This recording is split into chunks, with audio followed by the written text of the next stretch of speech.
Nothing about heartbreak is easy. It's actually like coming off of drugs.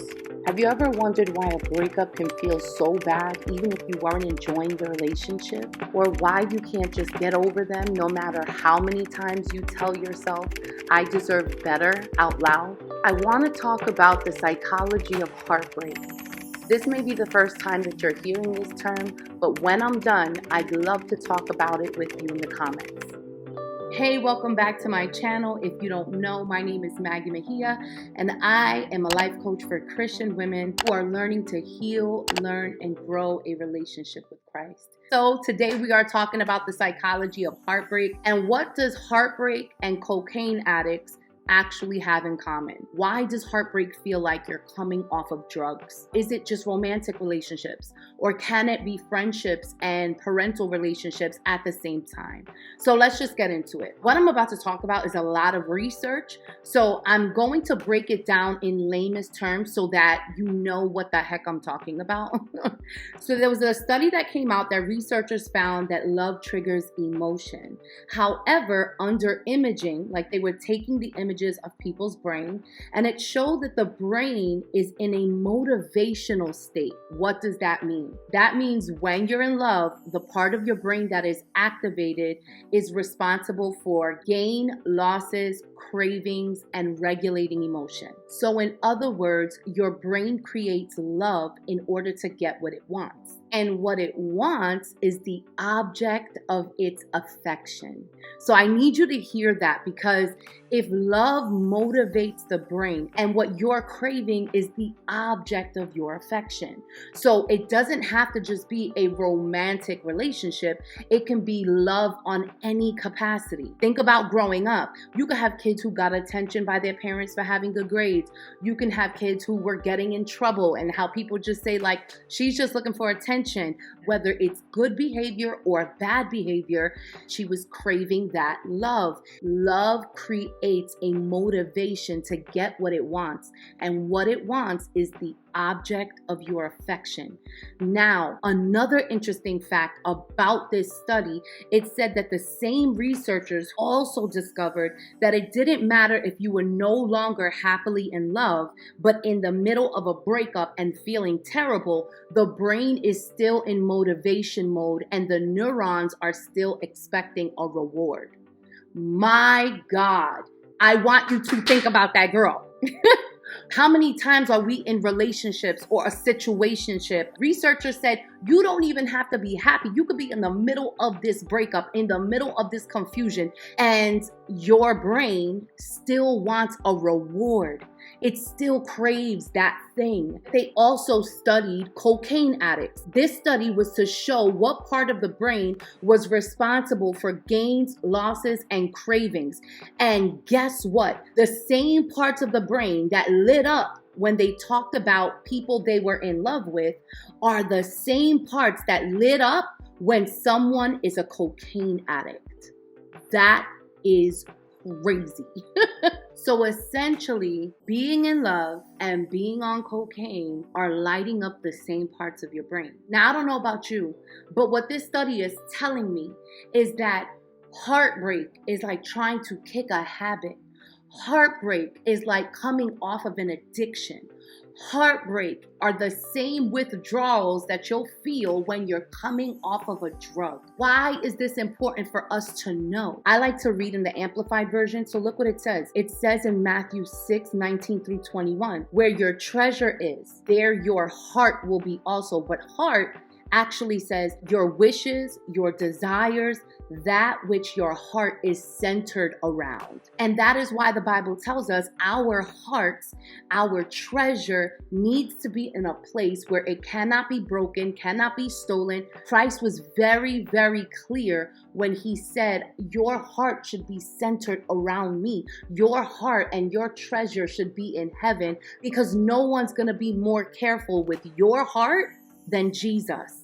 And so when we look to people, friends, relationship, parents, for the object of our affection, for the thing that we center our life around, Our hearts can be broken when that becomes our idol, when that becomes the thing that we crave and the thing that we want. I want you to think about that for a second. Let's say somebody started doing cocaine, right? It was a high. It was like, oh my God, I feel great. I feel like I could be on top of the world. Next thing you know, it's lighting up those same neurons. So this person continues to do this drug. Drugs are not bad.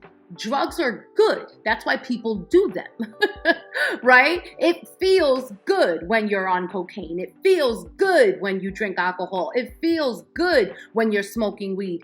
But the thing about it is that this is the golden calf that you're dancing around. Before you know it, you're addicted to something that you no longer want to be on, because what made you feel on top of the world, now you find you can't live without it.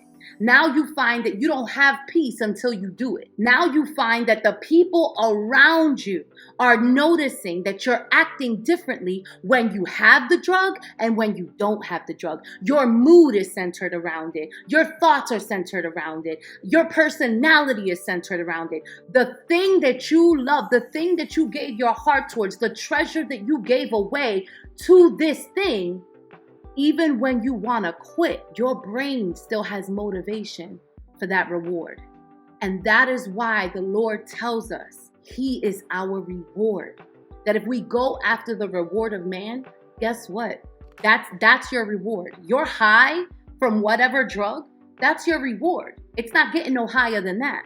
But when you give your treasure, your heart to the Lord, the depths of intimacy, the depths of wisdom, the depths of relationship with the King of the universe, see, that kind of reward is indescribable. That kind of reward is unmatched, right? Second to none.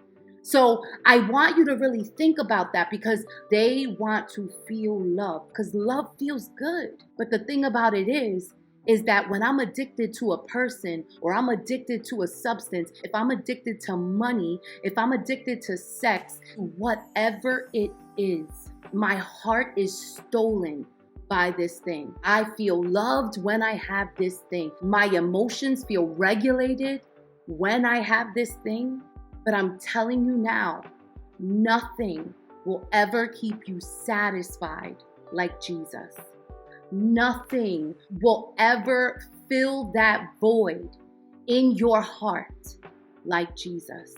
The Bible says that sin is enjoyable for a season. Everybody's season runs out. So even the joy, the peace, the hope that you feel in your season of sin with whatever it is that you're giving your heart to, it's gonna satisfy, but only for a season. It's not going to last. When the brain is in love with someone or something, and now they are trying to either get clean from a drug or break up with a toxic person, or they got dumped and the relationship didn't work out, your brain starts to go into fight or flight. Your brain starts to think in extremes, meaning black and white thinking. I'll give you an example. A teen girl who feels like she lost the love of her life, in the middle of that hurt, in the middle of that breakup, she might think to herself, I'm never getting involved in another relationship again. I'm never gonna let a guy hurt me the way that person hurt me.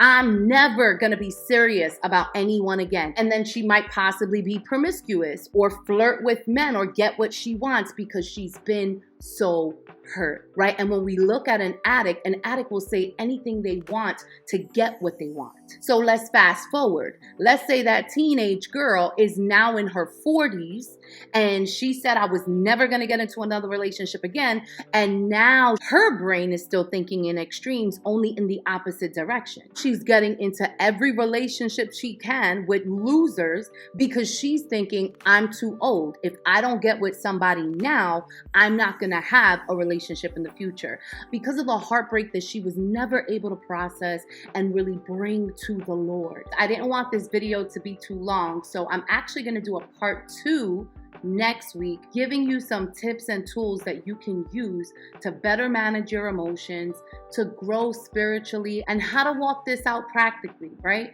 We're all learning at our own pace. I hope this was helpful. I hope this video informed you. If you like this kind of content, Please like and subscribe to the page. Share it with your friends. I'll see you next week. Don't forget to come back. All right? Peace.